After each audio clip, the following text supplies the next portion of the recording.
In this video, I'm going to show you how to make Android phone faster. Open up your settings and scroll down until you see your storage. If you find your storage at near capacity or it's full, you need to free up space because it's lagging your phone. Click on the free up space and it will show you all of the apps that you haven't really used, the files that you just left lying inside your inventory. Now you can click and delete everything to clear up space.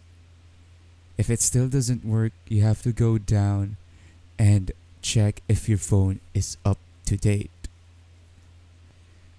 Click on System and check the updater. If there's no update required, it means that you are at your latest version. Lastly, you can delete the apps that you barely need. If you find this video helpful, please click like and subscribe.